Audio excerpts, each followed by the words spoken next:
This podcast is meant for general health information and is not meant to override any medical advice. All questions will be screened and not contain any personal information. If you want a private consultation, contact us via positivechoice.org, or you can contact your provider directly. Thank you and enjoy the episode.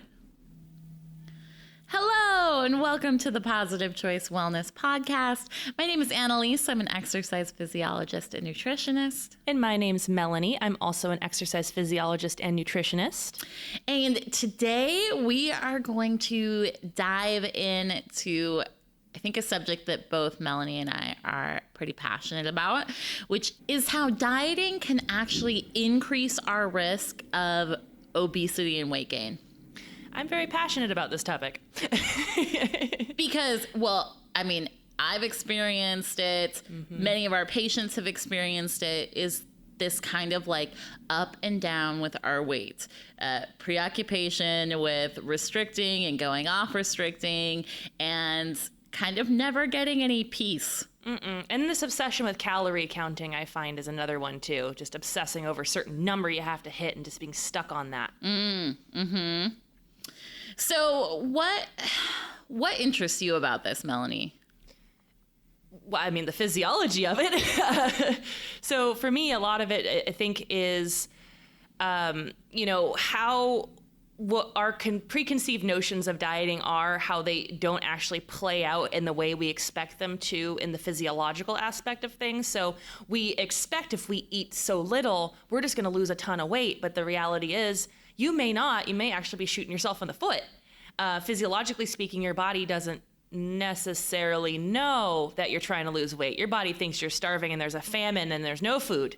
So it's kind of interesting to see how we have these safety mechanisms in place to fight that, but also frustrating because we're now fighting our own natural body and how we are naturally and what naturally occurs.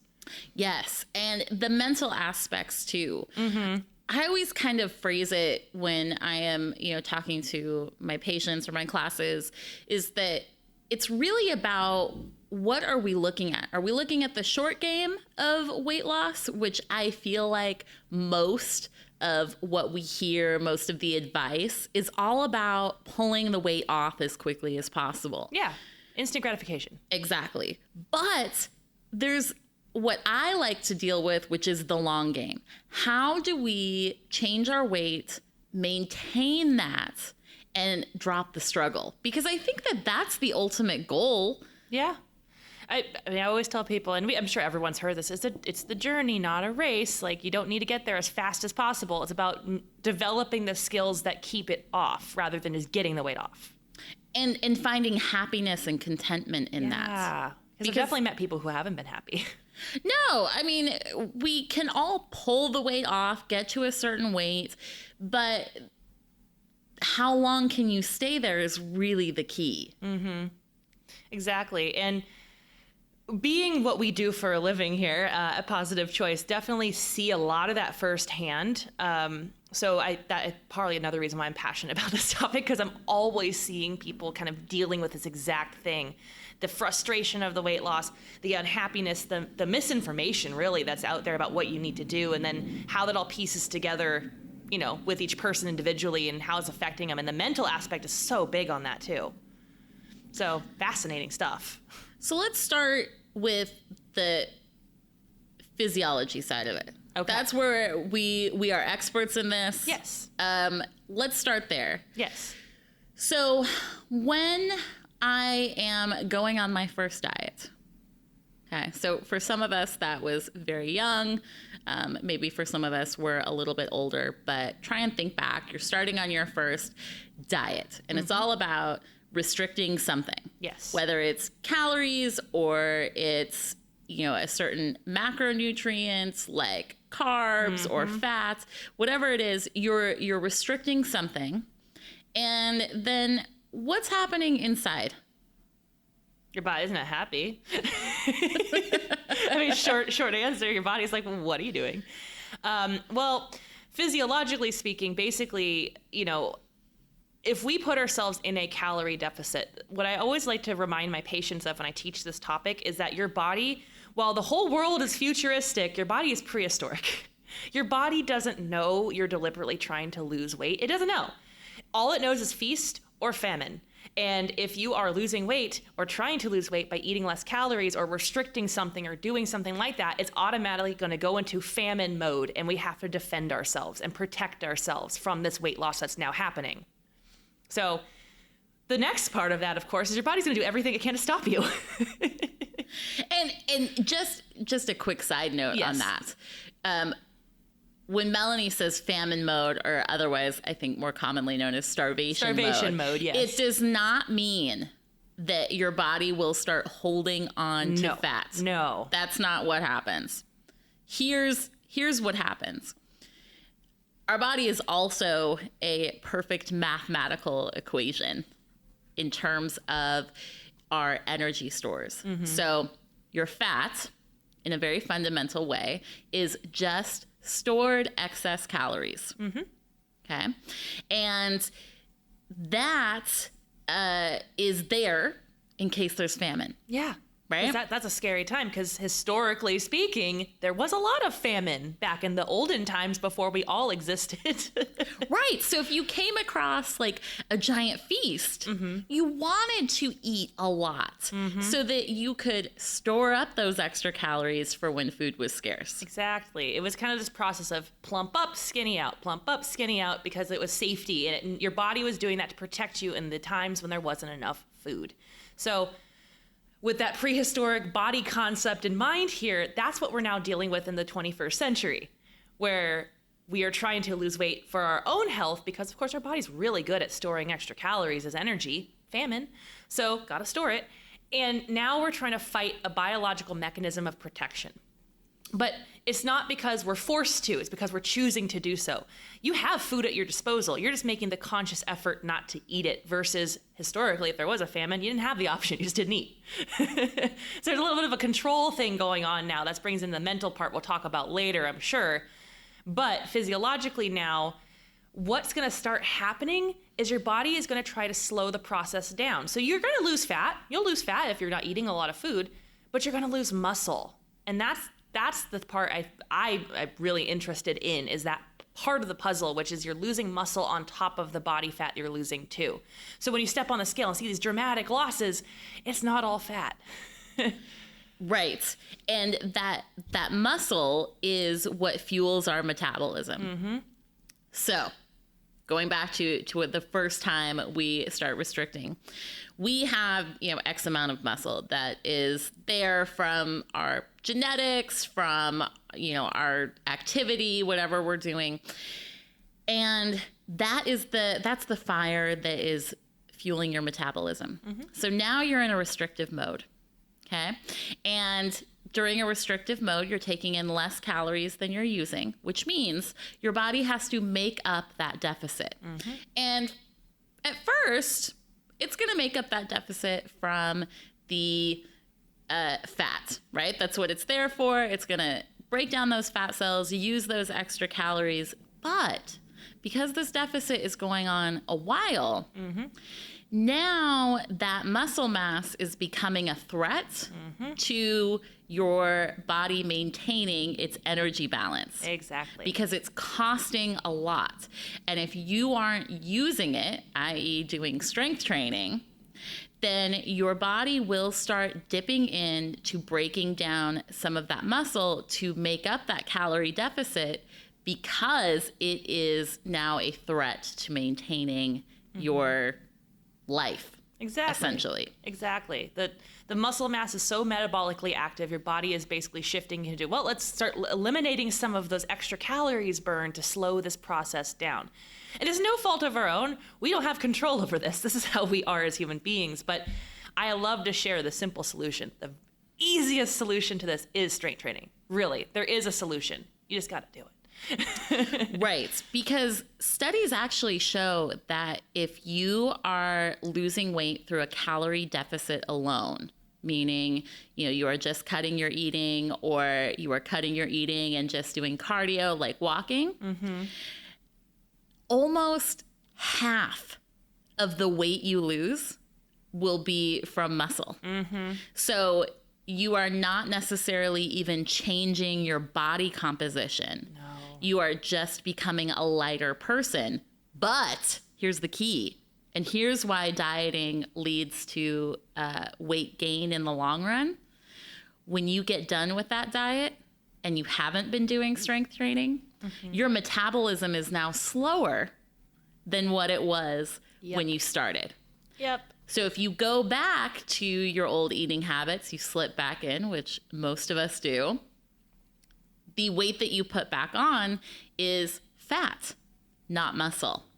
Exactly. So now you are theoretically back to your original weight, but now you have a slower metabolism, which means the weight is going to climb because now you are like increasing that difference of calories in versus calories out. And that's the fundamental reason why when you lose weight, you gain it all back plus more. Yep. And we have a body composition analysis machine here that, we were using a whole bunch pre-pandemic. And one of the things that I always observed were people who would come in for like their pre-test before they go into a weight loss program. Like, let me see where I'm at. And you get their baseline. You're like, okay, here's where you're at. Here's your fat mass. Let's say this person, for example, is 45% body fat, which depending on gender should be anywhere between 11 and 20%, give or take, right? Depending on the person. Men typically a lot lower than women, but there's always like a percentage that we kind of aim for, but 45 is just high, no matter who you are. Right. For women, like 35 would be the high end. Yeah. So, I'm talking like ultimate lows. So yeah, for women, totally, we have a little bit more flexibility. But, but generally speaking, these people come in, so someone will be 45%, they go through this very low calorie diet, crash diet essentially, and come back and go, I've lost all my weight and I'm feeling so good and I want to see where I'm at. And you put them on there and they're 41% body fat. Right. But they're an ideal BMI. Yeah, their weight is down, their BMI is fine, but their fat mass is still really, really high, and their muscle mass is now under where it needs to be. And then I've seen some of these same people repeatedly, so then they go through another process of losing the weight, because then, of course, as we would expect, their metabolism's slower, they eat food, they start to gain really rapidly, can't figure out why, panic mode sets in, then they start eating because they're panicking, and that vicious cycle. Gain weight back, come back into another baseline, and they're even more, like they're 50-something% body fat now. They're even higher than they had been. They're heavier than they had been. It's like a slippery slope, essentially. Right. Well, essentially, every diet that you go on without doing strength training, you are lowering your metabolism. Absolutely. Every single time. So imagine that you have been dieting on and off your entire life. Yeah. You've had many, many hits to your muscle mass. Yeah, well, I'm sure those are the folks who, might be in their 50s or 60s, having repeatedly done these diets, and then just be like, I can't lose weight on my own anymore. Yeah, I mean, you kind of can't. It's going to be really difficult. So strength training is the absolute here. You got to be doing it because it tricks your body into keeping it, because if you don't use it, you lose it. So you have to use it. And what drives me crazy, this is something that drives me insane as an exercise physiologist, when people tell me they're going through this weight program, they're going to lose all this weight, but they're going to wait till they lose the weight before they do strength training because they want to like get the weight off first and then they'll build up the routine. And I'm like, no! And I want to throw something at them. I had someone tell me just yesterday that muscle will make them heavier and they don't want to be heavier. And I guess the only thing that if you are thinking that, the only thing that I can say about that is, again, are you playing the short game or are you playing the long game? Do you want to struggle with your weight the rest of your life and beyond these razor thin margins for how many calories you can take in? Or are you really wanting to become healthier and leaner? And the other thing that I will say is that it takes a lot of time and effort to put on muscle mass. So when we're talking about, like, if you are a woman, putting on 5 pounds of muscle mass takes about 6 to 8 months of concerted effort and eating to do that. Yep. For 5 pounds. Yes. And Seriously, that's another one of those things where people say, well, I don't want to look buff. I'm like, you're not going to pick up a dumbbell and go, oh, now I'm buff. Like, look at that, how it's easy. That's actually a big reason why a lot of people get so frustrated with strength training, is because the results aren't immediate, and it takes a long time for them to start showing themselves, especially with an amount of muscle gain like 5 pounds, 6 pounds. That's a lot. It doesn't seem like a lot because numerically you're like, well, 5 is a small number. 20 is a big number.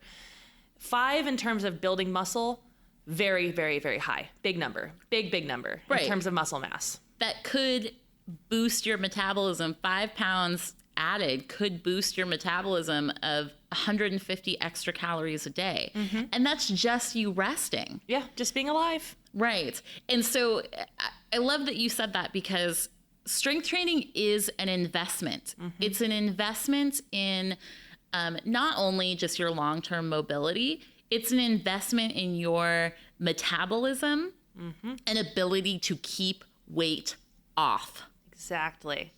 So with that takeaway, if you're going to do any sort of weight loss program, regardless of what it is, you should absolutely do strength training. Like, no questions about that. You should absolutely do it if you want to do long, sustainable weight loss and keep it off.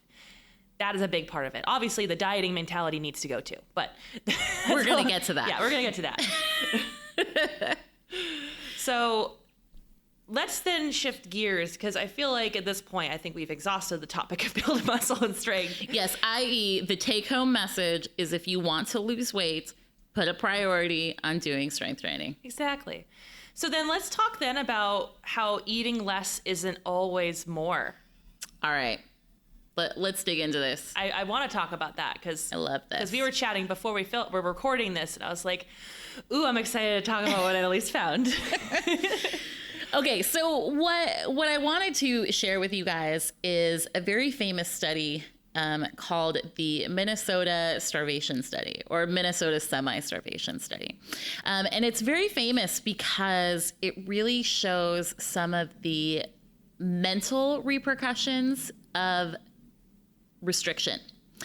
And this was done in 1944 through 1945. So this is from a long time ago. So this is not new information. No. But here's the deal. Because of the time period, of course, it was done all on men. And relatively young men, but it's worth looking at what came out. So it was a year-long study, which is That's a long time. And that's impressive because as people who have been in the field where there's a lot of research done, it's really hard to get people to stay and do the thing you want them to do. So this is impressive. Yes. In and of itself. Exactly.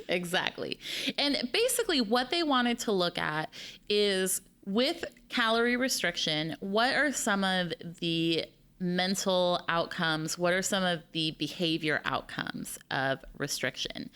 And they started off with the subjects, and they did a 12-week control period.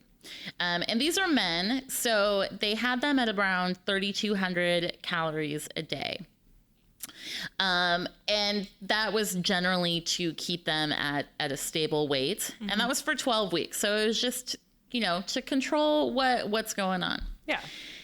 Then for 6 months, they cut the calories down to 1,560. Okay. So when I first read this study, this shocked me. Because that's what they consider starvation? Right. When so much of our diet culture, so much advice, it's like, eat 12 to 1,500 calories a day. Mm-hmm. Okay. Well, don't go below 12 because that's starvation mode. Right. Or eat as little as possible. Whatever it is, I think for a lot of people that I have run into, and I guess my own self, 1,600 calories seems like a heck of a lot of food. Yeah, it does. Okay. But in this study, let's keep in mind that starvation was deemed at about 1,600 calories for these men for 6 months. Okay. Then they had a restricted rehabilitation period for about 12 weeks where they put them in different categories of amount of food. And then the final 8 weeks of the study, they had unrestricted eating, just eat whatever you want. And you want to know what they found, Melanie? What did they find? Okay, among the many conclusions of the study, they found that prolonged semi-starvation produces significant increases in depression, hysteria, and hypochondria. Interesting. Hypochondria. Yes. That's the one that caught me there. I also think it just is like a side note, the use of hysteria, like nobody uses that anymore. No, I did pick up on that. Like, yeah, I don't know that one. Right? But I guess it was the 40s, so. Right, so it's very indicative of the time. But significant increases in depression, I thought, very, very interesting. They also found that the participants, and I'm sure that this will shock you and everybody else, exhibited a preoccupation with food. Shocking. Oh my gosh. And interestingly enough, not just during the starvation period, also during the rehabilitation period when they were allowed to eat whatever they wanted. Oh, so it kind of messed with their heads, and then they're stuck in that mode of, I gotta have food. Yes. So now we're seeing that just this 6 months of around 1,600 calories a day produced depression, preoccupation with food. They also found that sexual interest was drastically reduced, and the volunteers showed signs of social withdrawal and isolation.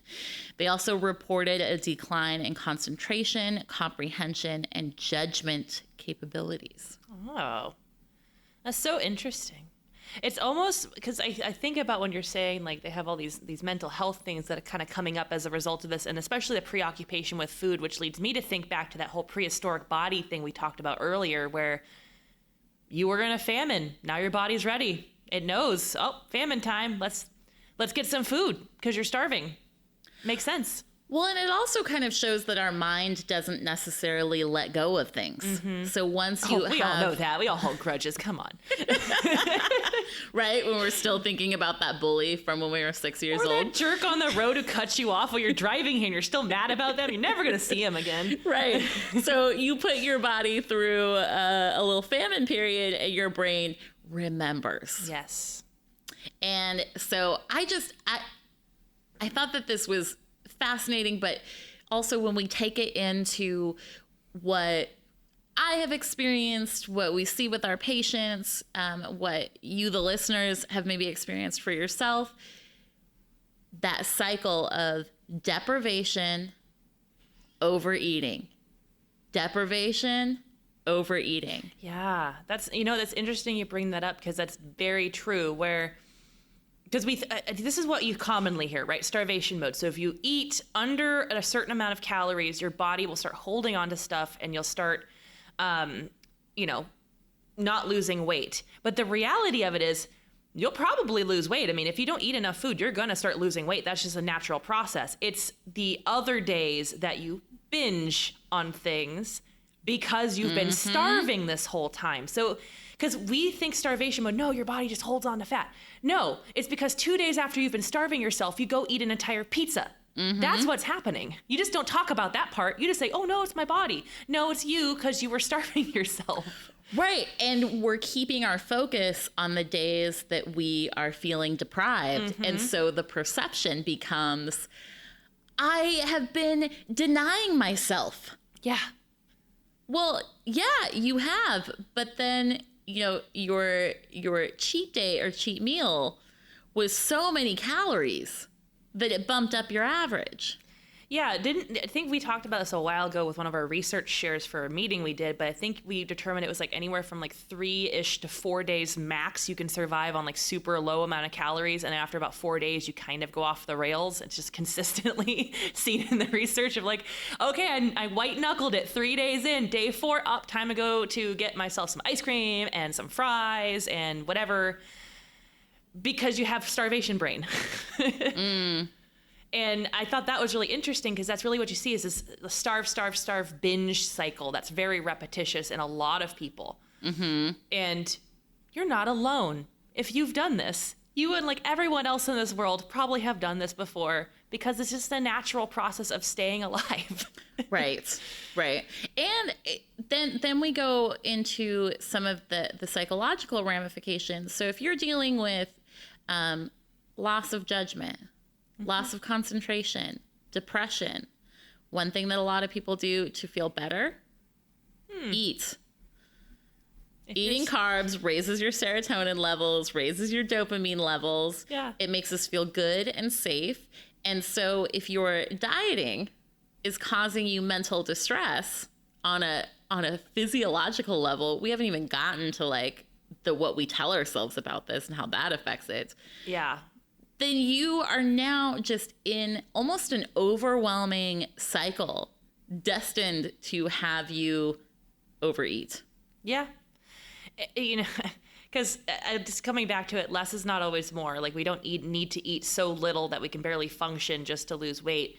And I remember this particular moment clearly of one of the times I did a body composition test on a woman who was actually 1 inch taller than me. She was 6'1". I was like, yes, I'm short. And that was very exciting. She was in the 300-pound range, and she was wanting to lose weight. And like, the taller you are, the more weight you can carry. It's just kind of how it is. So it sounds like a lot, but as a 6-foot-something person, she looked curvy, right? It wasn't bad. And we were chatting, and I was asking her, like, well, how many calories are you eating per day? Because she's like, I'm just really having a hard time losing weight. I just can't lose any weight. She's like, oh, like 1,200 calories. And I'm thinking, you're taller than me, and I don't even eat 1,200 calories to lose weight. So there's something that's got to change here. And we ran a composition test on her. I found out in the middle of running it that she was a power lifter. So her calorie count came out to 2,800 as like her baseline metabolism. And she was eating 1,200. So she was doing exactly what we saw in that study, where she was under eating, and then overeating the next however many days. And she was clearly eating well over 3,000 calories to make up the difference. And then she was stuck in a cycle of starve, binge. And I've seen it firsthand. And it was crazy, because then she upped her calories and started losing weight. Yeah. What a concept. You eat more, you lose weight. What is this? What is this nonsense? Because it's essentially,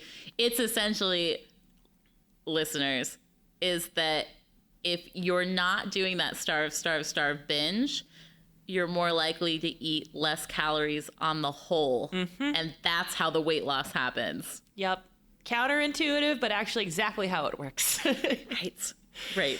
But let's get into like the psychological part of that, because physiologically, I think at this point now, we've talked about it enough. We have a full grasp. Like, physiologically, if you eat too little, you're going to have these mechanisms that crop up to protect you. Yes. So what's happening upstairs in the old noggin? Oh, so much. And this is truly one of my favorite topics to talk about, which is how deprivation drives us to want to eat. And it has to do, so there's everything that we talked about, and then there's everything that we tell ourselves about what's happening. Okay. So on a very fundamental level, and this comes from another example that just happened recently of like, I'm on my eating plan. Not me, someone. They're on their eating plan, and over the weekend they had pizza and ice cream. And in a healthy perspective, what you should tell yourself about that is, well, yeah, I had pizza and ice cream. I'm alive. This is my life. It's just a part of What I do. Enjoying life. Yeah. It's no big deal in the big scheme of things. I ate some pizza. I had some ice cream. Certainly not going to harm me. Okay. But what I hear a lot of is, oh, I cheated and now I feel so guilty. And how am I ever going to get this weight off? And see, I'm not good enough, and I lack willpower. So now you have started this like mental beating up of yourself. Yep. Over something that was completely harmless. But now I have created an inner world that is making me uncomfortable. Aha. I think that's very interesting you bring that up. And we have a class that we teach within Healthy Balance on like cheating. There's like a little like section on cheating, and I always come into it like cheating is such a dirty word. Hate that word so bad. And it's not the act of, it's the word itself and the connotation behind it. Mm-hmm. You made a choice. At the end of the day, it's always choices that we make in terms of what we put in our bodies. No one's holding you down and force feeding you stuff. That would be cheating, I guess, because you don't have control over it, I guess. I don't know. But when we allow ourselves to enjoy something versus when we have something and we tell ourselves, no, that was bad, there's two different things happening there. If you eat something and say, oh, I'm so bad, I shouldn't have done that, I screwed up. As Anneliese was kind of mentioning, you're telling yourself a story. And that story is probably not true. But you're going to repeat it enough that you're going to start believing it, and that's your story. Whereas if you eat those things and you go, you know what, I had it, it was fine, and I enjoyed every second of it, and I'm going to be really good tomorrow, and it's no big deal because like it's over, it's in the past, and I love that pizza and ice cream, I'm happy. Tomorrow I'm going to go for a nice hike and go eat some salad somewhere. You're going to have so much more success because you're content with that decision you made versus when you tell yourself it's a bad choice, you're going to have all this disrupts psychologically where you're going to start coping with the fact that you feel bad about a decision you made. And there's a whole other spiel of things that can start happening there. Eating to feel better because you're sad, the obsession with food, that's another part of it. A lot of stuff going on. Well, and also the underlying messages that come with this. Mm-hmm. So the second I tell myself that eating pizza is bad and eating salad is good, we all have a desire as human beings to feel good. Mm-hmm. We want to feel as if we are doing the right thing, we are being good, we are living up to what we consider to be good.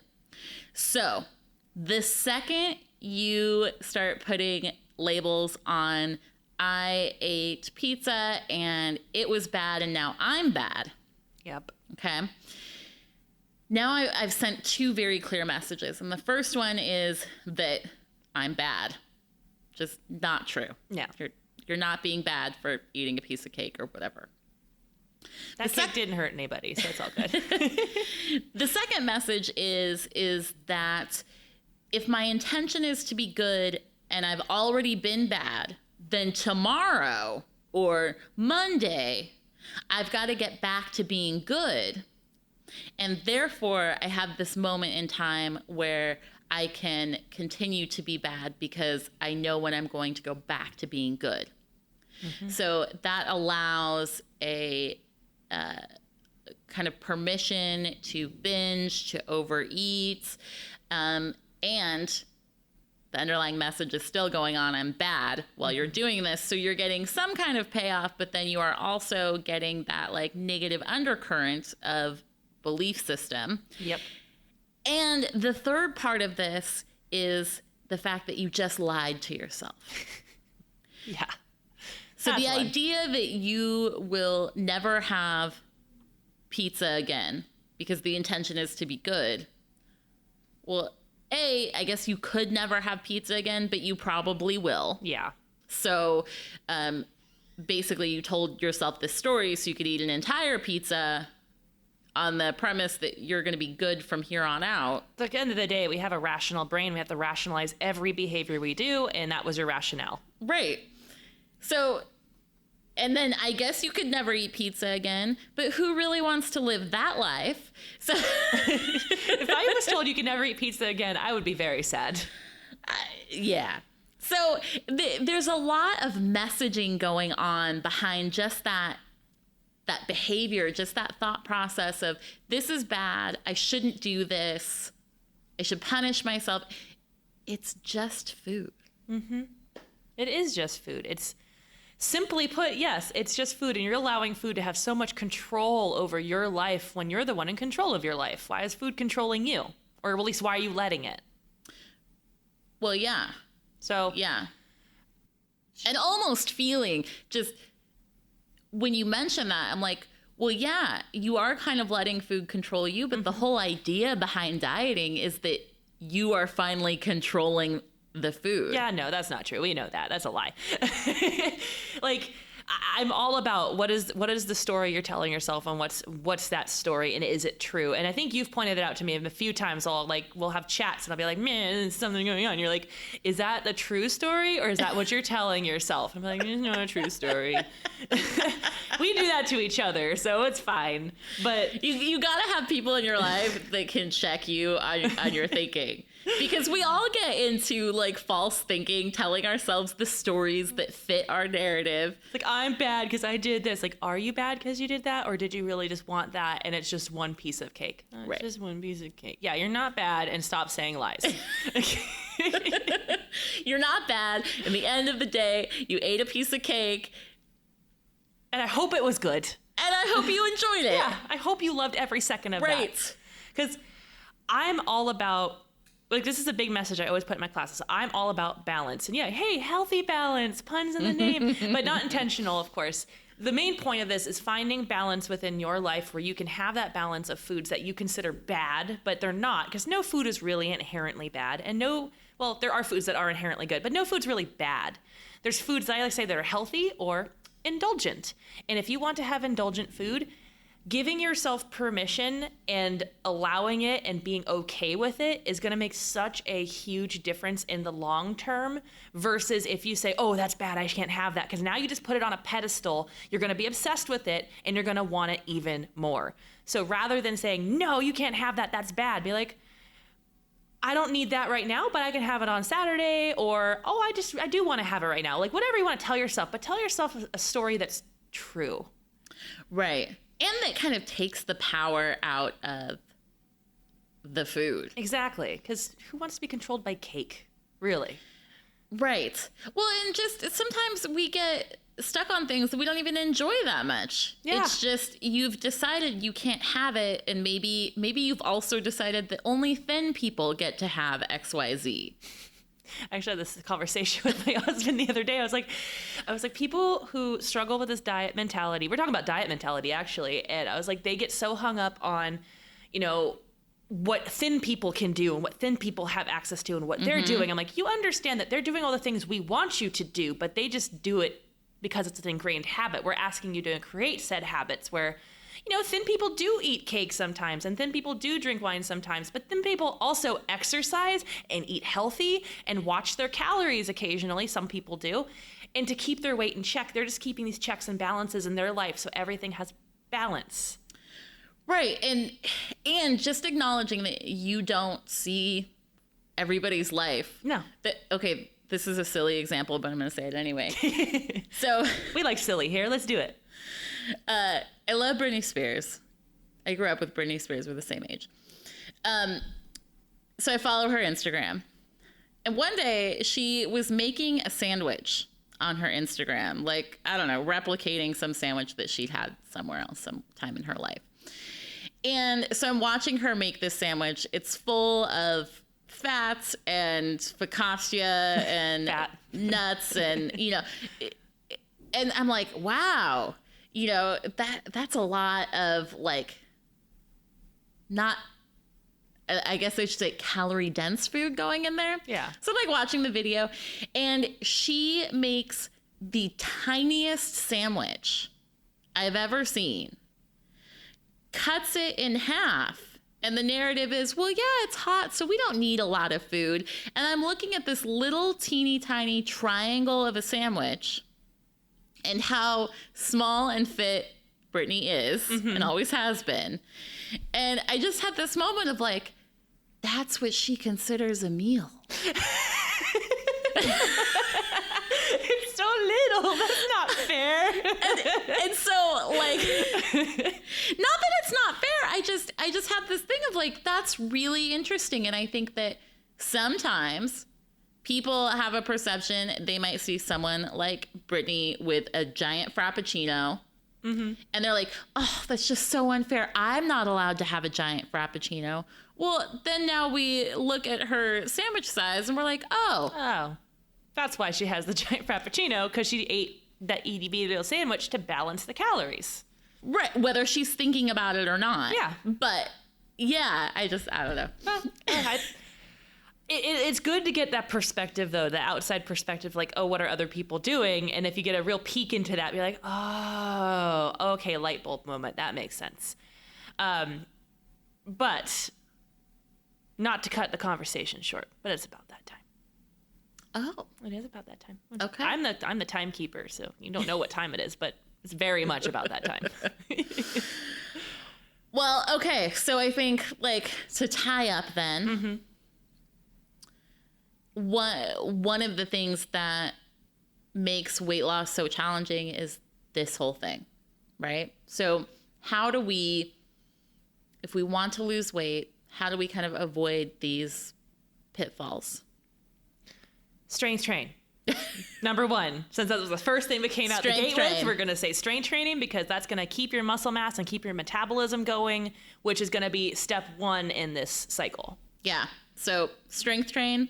I think the next thing is we have to have a calorie deficit to lose weight. Yep. Make your calorie deficit small. Yeah. Stick to, a 500 calorie deficit per day, and that includes your walking, that includes your food. You can use a, online calculator for your base metabolism rate, add on to that.